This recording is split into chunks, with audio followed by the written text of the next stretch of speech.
Skidamarinka-dinka-ding, skidamarinka-doo. I love you. Oke, pertanyaan ketiga.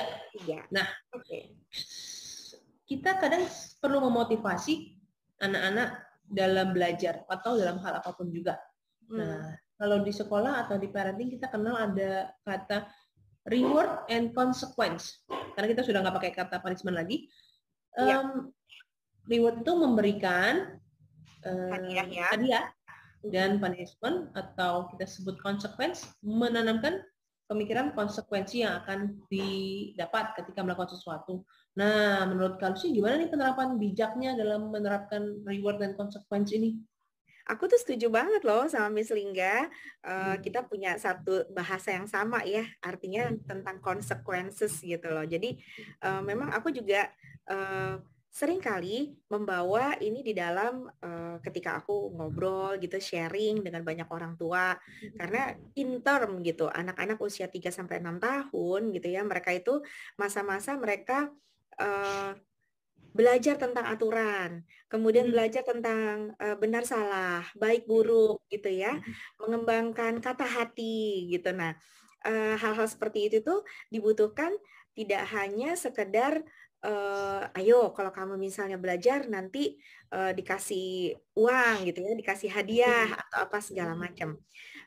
Jadi penerapan tentang metode konsekuensi ini juga bisa membantu sebenarnya untuk membentuk karakter anak gitu ya, menjadi citra diri yang baik, kemudian juga bisa membentuk kedisiplinan, kebiasaan gitu ya, atau perubahan tingkah laku. Nah, kenapa aku suka dengan kata konsekuensi ini? Mungkin sama nanti nih sama Miss Lingga ya. Karena di dalam kata konsekuensi itu kita memberikan banyak pengertian gitu, pemahaman.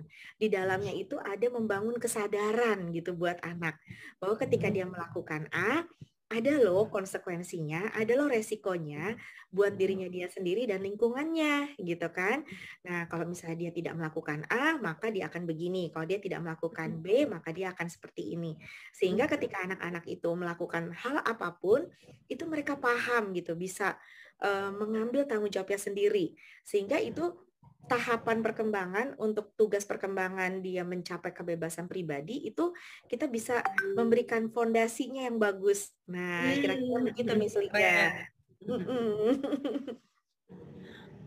Kalau misalnya sendiri gimana pengalamannya?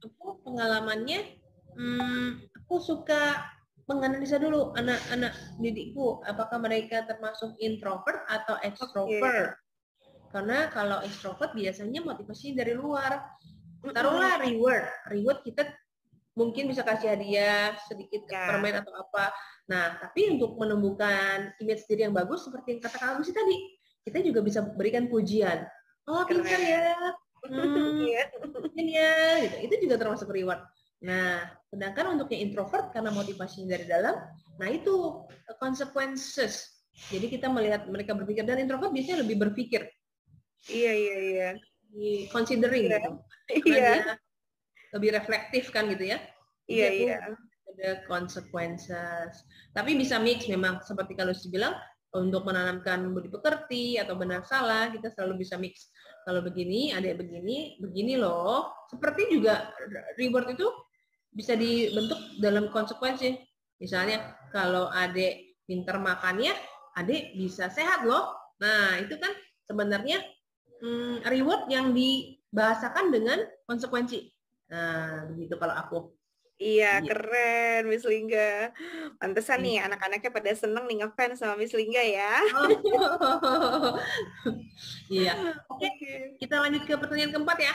Oke, siap, Miss. Siap. Skidamarinka-dinka-ding, skidamarinka-doo. I love you.